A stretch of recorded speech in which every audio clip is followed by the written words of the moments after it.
जय माई की जय माँ कामाख्या। गुप्त नवरात्र 2026 के पहले दिन क्या करें और क्या नहीं करना चाहिए। पहले दिन की गई एक गलती पूरे व्रत का फल कम कर सकती है। भक्तों, क्या आप जानते हैं कि गुप्त नवरात्र के पहले दिन किया गया एक छोटा सा निर्णय आपकी पूरी साधना की दिशा बदल सकता है? क्या पहले दिन की गई एक सामान्य भूल आपकी पूजा की एकाग्रता और आध्यात्मिक अनुशासन को कमजोर कर सकती है? नमस्कार भक्तों, मैं आचार्य प्रदीप। आज हम जानेंगे गुप्त नवरात्र के पहले दिन क्या करें क्या नहीं। शास्त्रों और परंपराओं में पहले दिन को इतना महत्वपूर्ण क्यों माना गया है, इसका रहस्य जानकर आप भी चौंक जाएंगे। यदि आप माँ बगलामुखी, माँ काली या फिर माँ तारा या 10 महाविद्याओं में किसी भी महाविद्या की उपासना करना चाहते हैं तो पहले दिन किन नियमों का पालन आपको करना चाहिए। बहुत से लोग श्रद्धा से व्रत रखते हैं, लेकिन कुछ मूल नियमों की तरफ ना तो वो ध्यान देते हैं और अपने जीवन में एक गलती कर बैठते हैं। आज हम उन्हीं महत्वपूर्ण बातों पर चर्चा करेंगे। क्या केवल कलश स्थापना ही पर्याप्त है या पहले दिन मन, वाणी और आचरण की भी विशेष तैयारी अवश्य होनी चाहिए? वीडियो के अंत में मैं आपको पहले दिन का ऐसा संक्षिप्त नियम बताऊंगा जिसे अनेक साधक विशेष महत्व देते हैं। इसे अवश्य जानिए, क्योंकि इसके जाने बिना आपकी साधना का फल आपको पूर्ण नहीं मिल सकता। गुप्त नवरात्र 2026 केवल एक पर्व नहीं, बल्कि आत्म अनुशासन और साधना एवं देवी उपासना का विशेष काल माना जाता है। देवी महात्म्य एवं मार्कंडेय पुराण का भाग में देवी की उपासना का महत्व विस्तार से मिलता है, जबकि 10 महाविद्याओं की उपासना से जुड़े अनेक विवरण विभिन्न तांत्रिक ग्रंथों, मेरु तंत्र या तंत्राज तंत्रम ग्रंथों में परंपराओं में वर्णित मिलते हैं। अलग अलग परंपराओं में विधियां भिन्न हो सकती है, परंतु वो मार्ग जहां हमें भगवती की कृपा या भगवती की प्राप्ति होती है वो वहीं हमें पहुंचाता है। पहले दिन का क्या महत्व है, क्यों इसे इसलिए महत्वपूर्ण माना जाता है? क्योंकि किसी भी साधना की शुरुआत प्रथम दिन से संकल्प से होती है। यदि आरंभ शुद्धता, श्रद्धा और संयम से हो तो साधक पूरे नवरात्र में अधिक एकाग्रता के साथ साधना कर पाता है और अपने इष्ट की कृपा की प्राप्ति कर पाता है। अब जानते हैं कि पहले दिन क्या करना चाहिए। सबसे पहले प्रथम आपको स्नान आदि करके स्वच्छ पीले वस्त्र धारण करने चाहिए। यथासंभव जिस देवी या जिस देवता की आप उपासना कर रहे हैं उसके वर्ण के वस्त्र आप धारण करें, साफ सुथरे वस्त्र हो वो धारण करें। इसके बाद पूजा स्थान की सफाई करें और यदि आपकी परंपरा में हो तो कलश की स्थापना आपको अवश्य करनी चाहिए। कलश स्थापना की विधि अलग अलग संप्रदाय में भिन्न भिन्न प्रकार से होती है। हमारे गुरु आचार्य या फिर गुरु परंपरा के अनुसार हो सकती, इसीलिए अपने कुलाचार, गुरु या फिर परंपरा का पालन आपको करना सर्वोत्तम माना जाता है। इसके बाद अपने गुरु, इष्ट, कुलदेवी, कुल देवता का ध्यान करें। उसके बाद माँ भगवती का ध्यान करें और स्पष्ट संकल्प लें। अपने दाहिने हाथ में जल लेकर श्रद्धा, संयम और भक्ति के साथ पूरे नवरात्र आप नियम और श्रद्धा का संकल्प लेकर के, साधना का संकल्प लेकर के इस साधना को निष्ठापूर्वक पूर्ण करेंगे। यदि आप माँ बगलामुखी की उपासना करते हैं तो आप मंत्र से दीक्षित हैं तो उस मंत्र की आप जप करें।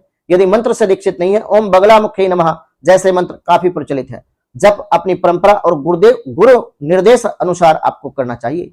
यदि किसी को दीक्षा प्राप्त नहीं है, वो केवल देवी की स्तुति, सतनाम, चालीसा इनका पाठ कर सकता है या फिर दुर्गा सप्तशती के कवच का पाठ करके भी या दुर्गा जी के 32 नामों का श्रद्धापूर्वक पाठ यदि कोई व्यक्ति करता है तो विशेष कृपा देवी की वो प्राप्त कर लेता है। विशेष तांत्रिक मंत्रों का अभ्यास बिना योग्य गुरु मार्गदर्शन के, बिना गुरु आज्ञा के नहीं करना चाहिए। अब बात करते हैं पहले दिन क्या नहीं करना चाहिए, क्या नियम आपके लिए रहने वाले हैं। तो पहली बात, क्रोध, कटुवचन, अनावश्यक विवाद करने से आपको बचना चाहिए। ऐसा आप प्रयास करें। शास्त्रों में मन, क्रम, वचन से पवित्र रह करके मन, वचन और कर्म की शुद्धता ही साधना का मूल आधार माना जाता है। यदि ये चीजें आपकी शुद्ध नहीं है तो आपको साधना का पूर्णतः फल प्राप्त हो ना हो ये कोई नहीं कह सकता। दूसरी बात, यदि आपने व्रत या विशेष नियम का संकल्प लिया, जप का, अनुष्ठान का, पाठ का, तो उसका पालन यथासंभव ईमानदारी से आप करें। यदि स्वास्थ्य संबंधी आपको कोई उपवास में कोई परेशानी आती है तो डॉक्टर की आप सलाह ले सकते हैं, इसमें कोई दिक्कत भी नहीं है। प्राथमिकता दें स्वास्थ्य को।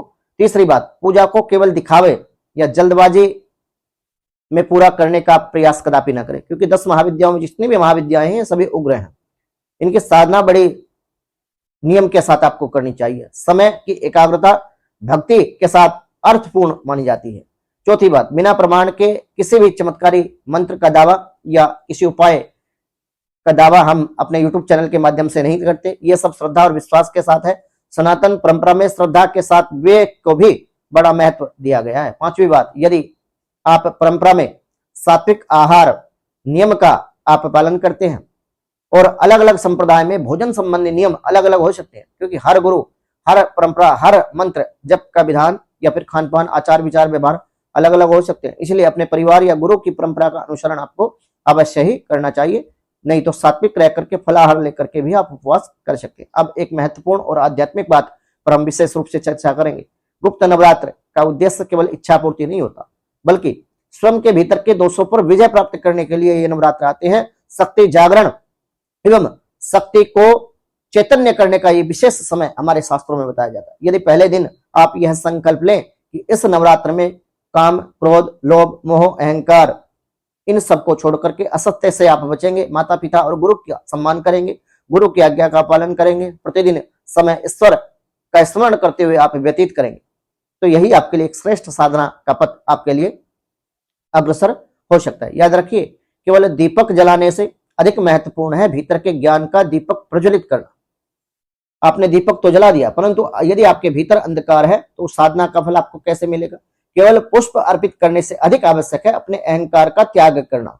यही देवी उपासना का गहरा संदेश हमारे जीवन में हमें देता है और यही हमने गुरुजनों से और शास्त्रों से सीखा। विशेष यदि आप पूछें कि पहले दिन सबसे महत्वपूर्ण क्या है, तो इसका उत्तर है कि शुद्ध संकल्प, स्वच्छ मन, सात्विक आहार नियम का जप जो आपने लिया है, जो संकल्प लिया उस संकल्प की पूर्ति निष्ठा के साथ, एकाग्रता के साथ, भाव के साथ, सच्ची श्रद्धा के साथ, यही 5 बातें पूरे गुप्त नवरात्र की आधारशिला आपके लिए बन सकती है। यदि आपकी साधना किसी गुरु परंपरा से जुड़ी है तो अपने गुरु के निर्देशों को ही आप सर्वोच्च माने, प्राथमिकता दें, क्योंकि तांत्रिक साधनाओं की विधियां परंपरा के अनुसार अलग अलग हो सकती है, भिन्न भिन्न होती है, क्योंकि हर गुरु परंपरा अलग अलग होती है। यदि आपको यह वीडियो उपयोगी लगा हो तो वीडियो को लाइक करें और अपने परिवार और इष्ट मित्रों के साथ शेयर करना ना भूलें। मां बगलामुखी के YouTube चैनल को सब्सक्राइब अवश्य करें।